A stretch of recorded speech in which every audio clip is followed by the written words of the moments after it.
Well, hello, hello, hello, everyone. Welcome to the Red Zone Live right here on Facebook. It is I, your girl, your musical concierge, Natalie Red. And tonight, my special guest, who is a diva, ladies and gentlemen. She is actually female, the very first female artist that I am interviewing right here in the Red Zone. And I am honored. She's a singer, songwriter, international recording artist with songs such as Mojito. And if you haven't had one, get you one. Let Me Love You, No Ordinary Love, and her newest song, So Glad I Met You. And I am so glad I met her.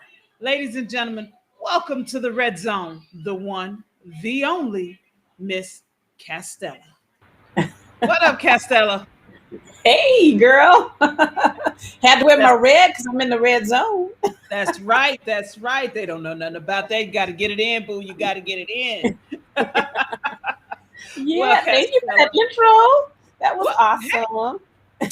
I try to be the female Steve Harvey. You know, when he gives an intro, he gives an intro. Okay. Yeah. But my thing is I want people to know my reaction of my guest and how I feel about them. So this is what I feel. I'm excited about this. I'm excited about you. I'm excited about your journey. And I am excited that you are allowing me, along with my following and everybody else, to be a part of this journey. So again, welcome to the Red Zone. Thank you so much for having me. Glad to be joining me.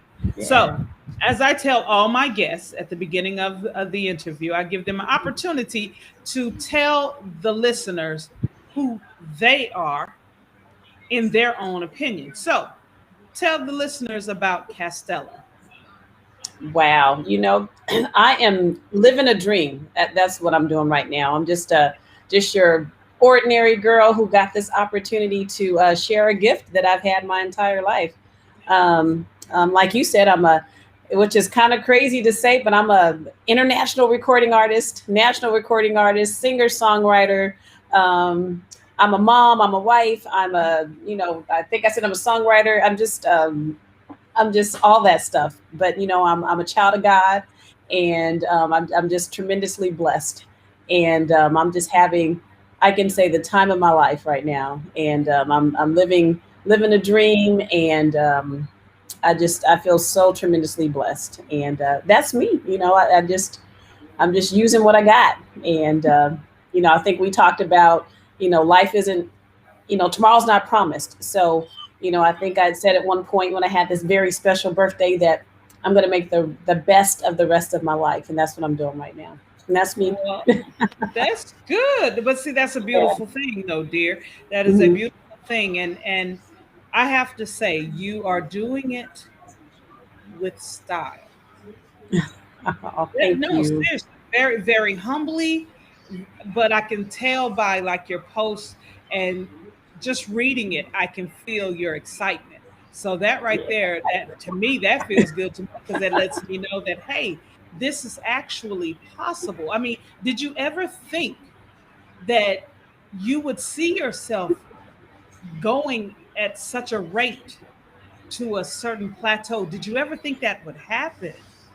No, excuse me. No, not at all. I mean, even just the thought of recording, myself, me personally. I mean, I've gone in studio and recorded with my friend Gabriel Crenshaw. That's how it all started.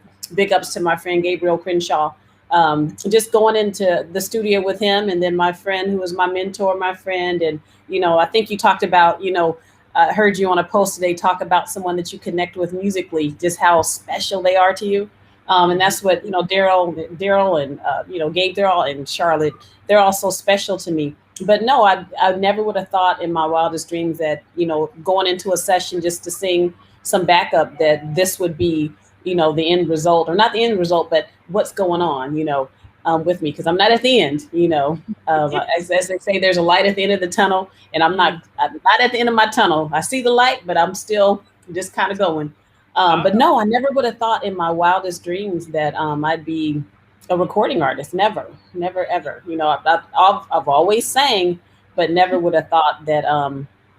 No, not even in my wildest dreams. No, no. Well, seeing that you said you've always sang and you never really thought that in your wildest dreams you would be where you are right now. Let me ask Mm-mm. you a question. Yeah. What was the defining song when you were a little girl or even as a teenager? What was the defining song that said, I think I can do this?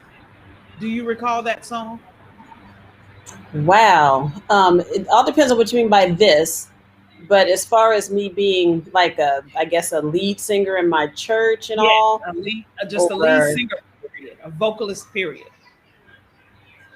hmm, I would say the very first song I sang, but we in our church youth choir, and I was one of the younger ones, and so I would get the recycled songs from the people once they graduated um, The from youth the adult. youth choir, and they would go up, and it was a song called um, I think it's all right with me. I think it was a song, but once I started singing, getting a lead song, and I'm trying to think of what that was. But you know what? I'll just say the first solo that I sang, which is "God's Eyes on the Sparrows," a song I still sing.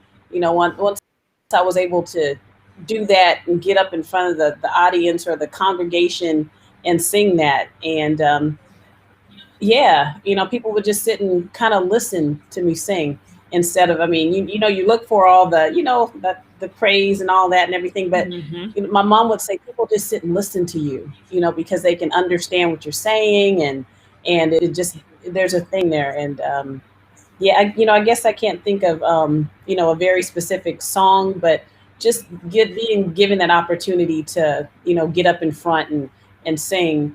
And then I guess when I sang my first solo, which was probably God's Eyes on the Sparrow, yeah, that's probably it. Yeah, that I song there, I because get God it. is always watching over me. Amen. That is true. That is true. Yeah. And I would say, piggybacking off of what your mom was telling you as you were growing up, when it comes to Mhm. music, I can feel your spirit. I'm a person, I lead by spirit. So Yeah. in your songs, you can feel the spirit. So I get it. I get it. Thank I you. get it. That's that it factor. That's that Oh, yeah. that part that a lot of new age artists, and when I say new age, I do mean the ones who are much younger than me. The new age Yes. artists, they they they tend to sing, and it's not that they don't have the ability to sing. Hmm. It's missing the depth. It's missing the soul. It's there. Hmm. Hmm. It's there somewhere, but it's missing the soul part. And whew, I'm hoping and prayerful that one day that they will figure that out. But until then, they have people like you and I to help them go along their way and figure it out. So, who were some of Yeah. Yeah. your musical influences? Um, Who? Musical influences, of course, I always say, excuse me, any choir, because I love harmonizing. I'm an alto, so I love Mhm. harmonizing and everything. I love, Kirk Franklin and the Hawkins and John P. Key. Those are some of my influences. Of course, musically, just female artists, Phyllis Hyman, Sarah Vaughan, Karen Carpenter, Hmm. Regina Bell, Mickey Howard, Oh, even gosh, I mean, just girl. there's so many women. I mean, even Whitney Houston, I love her, and Aretha Franklin and Patti LaBelle. Although I can't scream like Patti, but but Patty is amazing. But just all those powerful voices, were in Minnie Riperton. I mean, I just love her. I mean, just so many artists out there. Carole King, I love her, and I'm just all over the place musically when it comes to who and what I listen to. Hmm. There's Luther Vandross, who I love him, and I can tell you that my dream was always to be one of Luther Vandross's backup singers. That's what I wanted to be. I wanted to be his backup singer because You too?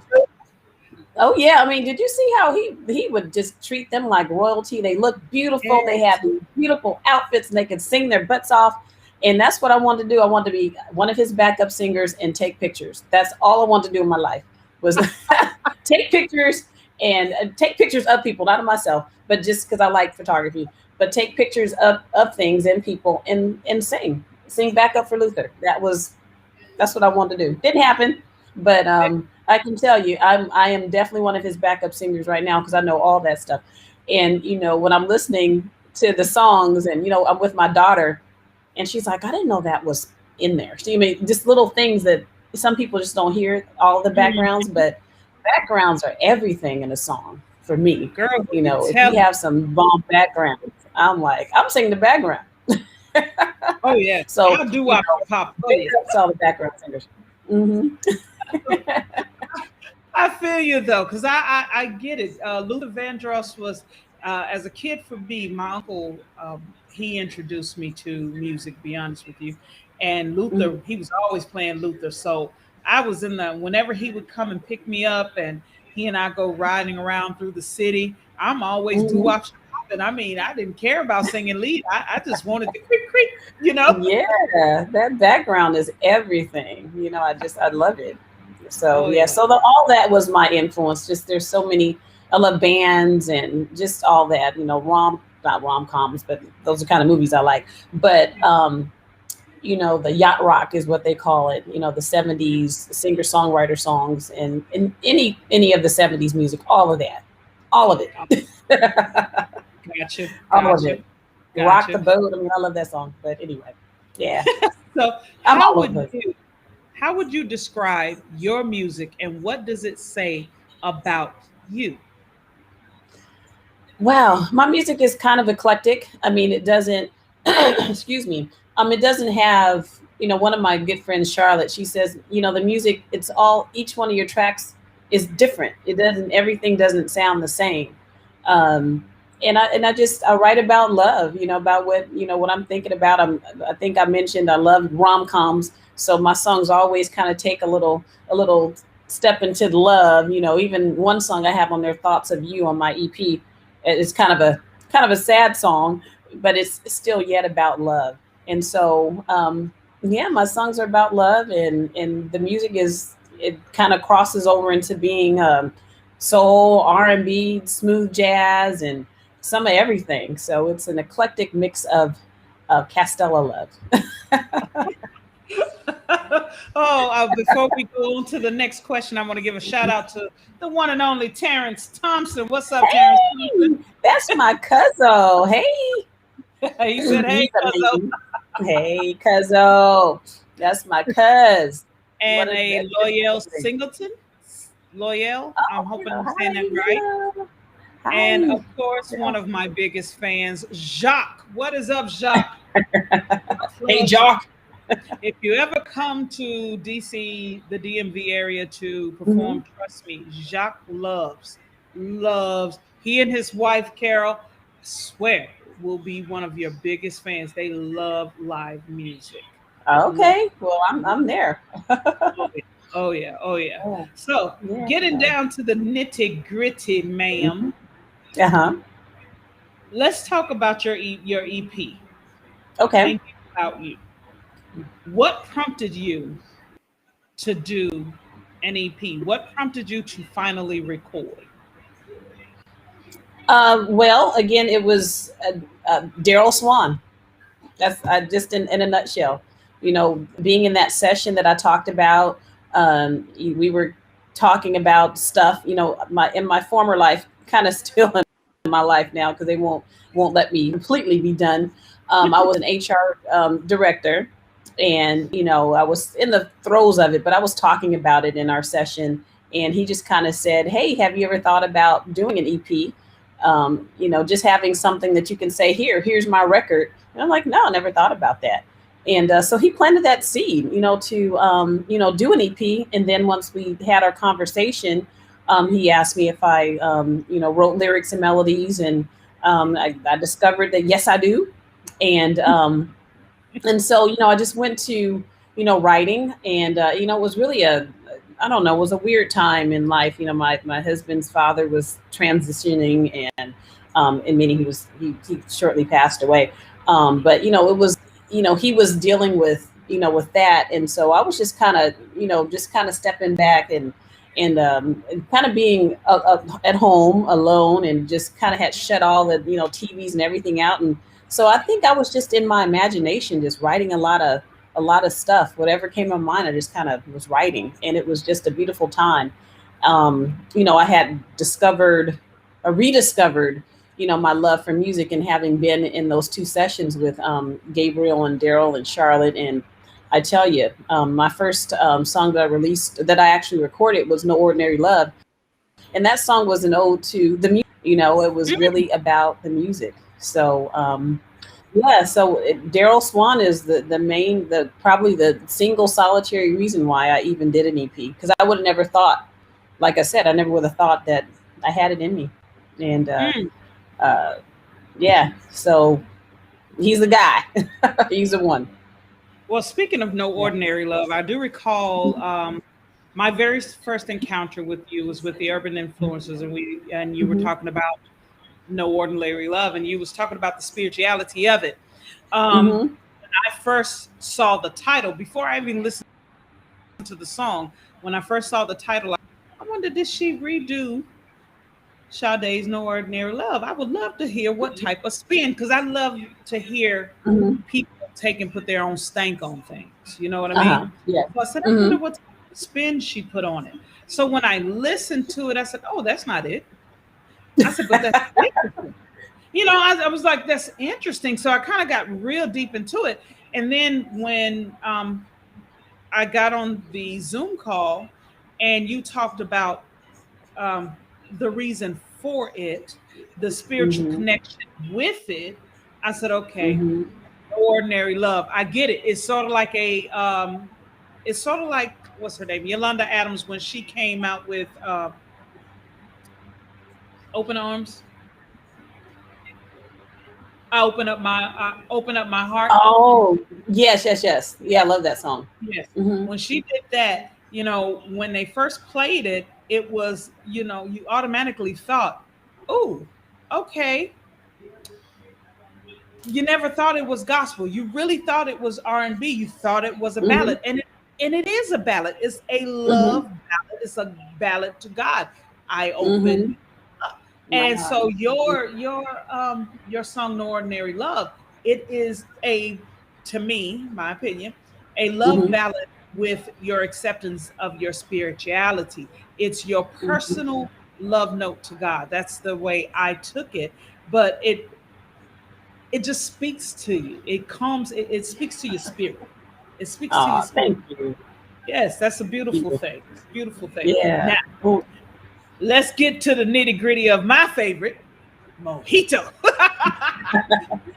How did you come up with the name for that? Because when you listen to the song, the mhm. meaning of the song and the title of the song is two different balances. So like, oh, I gotta know what was she thinking.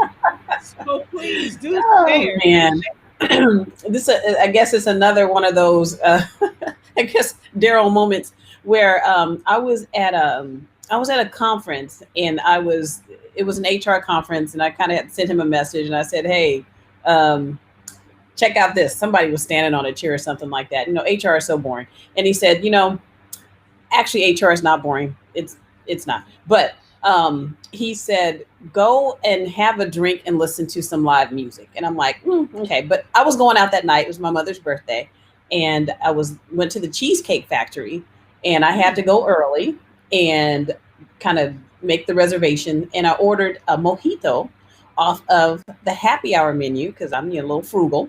So, mhm. you know, I had never had one before. And oh shoot, I think I lost you. Oh my gosh, just I a still second. see. Okay, yeah, I the still phone call kind of. Sorry guys. So I was in Cheesecake Factory, and I ordered the mojito. And then I just kind of started, you know, I had the drink. I actually have a picture of the drink, and I just started writing. And literally, I was sitting in this place with a smile on my face, and you know, the rest is what it is. So it was really what I was doing at that moment. I was just wrote what I wrote, and I wrote that in like maybe a minute or so. And after I got done writing it, because I was kind of in a writer's workshop with Daryl, everything I would write, I would send to him, and he would critique it, and Mm. send it back to me. And he had told me that day that oh my gosh, oh my goodness, ah, oh no, I'm sorry, I'm getting That's okay. oh I'm still here. I'm still here. okay, I'm sorry guys, I'm getting this phone. It was actually a really important phone call too, but this is it's like stop That's calling. okay. Um, so yeah, it kind of spoke to what was going on. I was in this writer's workshop with Daryl, and I would send him everything I was writing, and he would just kind of critique it. And I wrote that, and I wrote it really quickly, and I just sent it to him. And I was like, I want to think about that. And he liked it. He's like, oh, great. I think I could hear this to this and that. And he had never really, you know, put like a sound to any of the music and or any of the lyrics and stuff. So that's how that came about. But after, so that was that day. That was my mother's birthday, October 11th. And Thursday keeps calling me and I can't. And I was in a session with my producer Corey Stampley, and he Hmm. put on a beat, and I was listening to the beat, and I'm like, wow, that is cool. What is that? And he, of course, he's so incredibly talented and so cool. And he turns to me and says, "It's nothing but love, cat." And I'm like, "Well, what's the song, dude?" And I'm like, "What is that?" And so I said, man, I love that. I said, let me look through my phone. I know I got to have something on here that goes with it. And I ran across those words, and then I just started, coming up with the melody. And it's like, it's like sitting in this place with a smile on my face, knowing you are in my spirit makes my world dance. Oh man. And it just went and we were just sitting there vibing, it's like, he approves. And that's mojito, it's no, it doesn't have anything to do with it, but I was sitting there with a mojito is what I was drinking. That inspired the song and the words and everything. And once I went back and looked at what I had written, I was like, wow, okay. It's not bad, just, I mean, just, but when, I guess when you're inspired by something, or if you, get a beat or a melody that inspires you, it's so Hmm. easy to write to it, man. But That. I had already written that. I guess the drink and being called a songsmith is what he called me, and that's someone who writes good songs. And so I Mhm. was inspired by that. Like, wow, I'm a songwriter. He thinks I'm a songwriter. This is a guy who is a Grammy Award winner, has worked with Macy Gray, has recorded with the Whispers, and he thinks I'm special.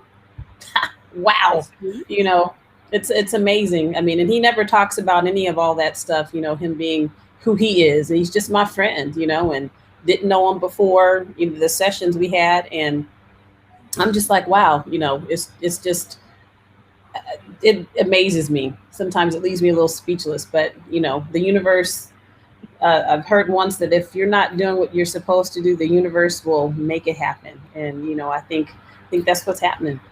Yeah, but that's mojito. The universe has a way of causing things to surface. That is Mm, so true. And I'm glad. I mhm. am glad that it pushed you to do what you are Yes. supposed to do, what you are Thank you. designed to do. And shout out to one Al Seaforth. What up, Al? Yes. Hey, Al. I call him Obi-Wan. What is up, Obi-Wan? That's my Yeah. dude Hey, right there. Al. That is my dude. So Mm. now, have you ever thought about doing a duet with anyone? And if you could do a duet, male or female, who would you do it with? Mm. Listen, three people. Oh my God. Okay. Let's see. I would do it with Jonathan Butler. I love him. Okay. Yes. Um, um,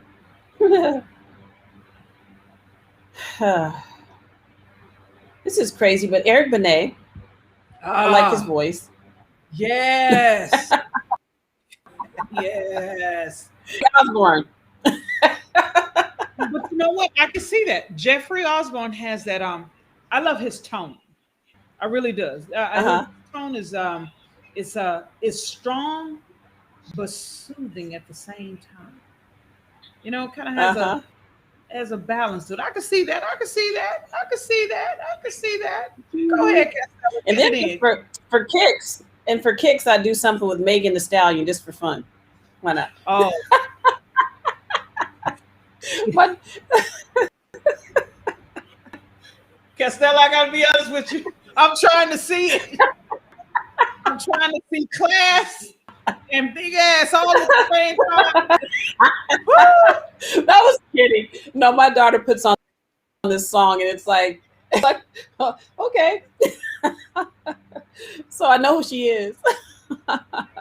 I'm kidding. I would do nothing with her, but amazing in her own way. Well, I mean, maybe she would, after she hears what you have, she would probably do something that caters more to you as the artist.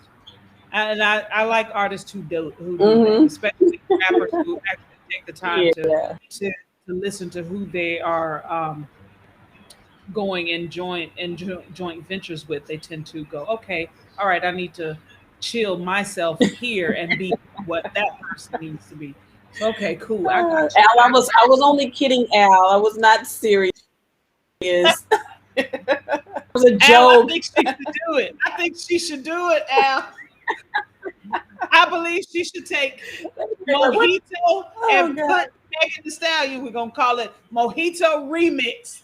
Yeah. That might be hot though. That See, might be hot. see, as long as we Yeah, because I wanted Snoop Dogg on it. I wanted Snoop on it. I did, and oh, really? I can see that. he didn't get the memo. I wanted to come to the session, and I actually had written. Funny, I had written a little rap to it, and I told I said, Daryl, what do you think? And he just ignored me. Not a rapper. I'm not even going to entertain that. I'm hear you. What? Come But I did on. write a rap to it. I did. Well, maybe y'all should go back and remix it and just say, by Castella featuring Cass, because Cass is the rapper. So you got Castella and you got Cass. So, Cass be that rapper. Oh, yeah, that could be hot. That could be hot. That could be hot. That would be stupid crazy. But it would be I would get somebody else to do it. Huh? It would be fun. It would be fun. I think it would be fun. I think it would be fun. Your latest single, your latest song is called So Glad I Met You. And it right now is doing its thing. I'm not going to lie. I have listened to So Glad I Met You so that I know the lyrics. And I keep it in rotation. I love So Glad I Met You. Like, you know how you listen to a song and you got to listen to it a couple times before you get the lyrics? When I heard it the first time, I picked up the lyrics real quick. So every time I play your song, I have to make sure my mic is off so I'm not recording doing my set. Because I be getting it. But yeah, I love it. So before we go, I want you to tell the people, because time is kind of running, and I know you have an important call. So tell the people how they can find music, how they can find you on social media. Okay. Because they need to know this. Okay. Well, they can find me at castellamusic.com, and that's CASTLL music.com. And if you go to my website, you can find all the links to all of my social media sites, Facebook, Twitter, YouTube, all that. Everything's there. And you can also sign up for my newsletter. I haven't quite sent one out yet, but as my list builds up, I'm gonna, create some stuff to me. And so that's it. CastellaMusic.com, and all the music is available. The digital music platforms, whichever one you prefer. My Spotify numbers are going up. I went from like 92 to like 1,700 in like a week or two, and my cousin, yeah, it's crazy. And it's my song "So Glad I Met You" was rose to number 2 on the UK Soul chart, only down by a friend of mine from Long Beach, which is just crazy. I know I'm kind of getting off subject, but to be on a chart with someone you grew up with, it's just amazing. But so glad I met you. Made it to number on the UK Soul Chart, and hopefully it'll keep, go back up. But I don't know how I got on that. But all of the music is available on all the digital platforms, and you can find that. But I was saying, Spotify numbers went up from like 92 to like 1,700, and so I think it's the music is being heard right now, and it's like, wow, this is so cool. But yeah, that's how you can find me. You can find me. That's an awesome thing. Yeah. That's an awesome thing. Well, ladies and gentlemen, we want to thank Castella for joining us and vibing out with us right here in the ReddZone Live on Facebook and YouTube. If you want to know more about Castella, please do go to her website. I encourage it. It is castellamusic.com. Please check her out, whether it is Twitter, Instagram, or Facebook. Trust me, you cannot go wrong. This lady has a spirit that is so beautiful. And her song, So Glad I Met You, it is truly doing its thing. Trust me, because Nat rocks to it a lot. I am so glad that I met you, Castella. I am so glad to be a part of your journey. Thank you so much. Thank you. Greatly appreciate it. All right, ladies and too. And I am so glad I met you. So glad I met you, girl. Thank you. Thank you. And to all of you who are joining us right here in Facebook, whether it's Facebook or YouTube, I want to say thank you so much for tuning in. Remember to follow me on Facebook, Instagram, Twitter. I've created a TikTok page and I'm still learning it. I can't lie. It's not hard. Me too. It's just that I haven't really got it in my spirit yet. However, but you can follow me on those social medias using the handle I am Natalie Redd, and that's Redd with 2 D's. Go to my website at www.IamNatalieRedd.com. Click on the ReddZone tab. There you'll find showtimes, days, times, and program links as to where and how you can listen to the ReddZone. Again, thank you so much, Castella, for joining me. Ladies and gentlemen, you all stay safe, masks up, and continue to enjoy the vibe.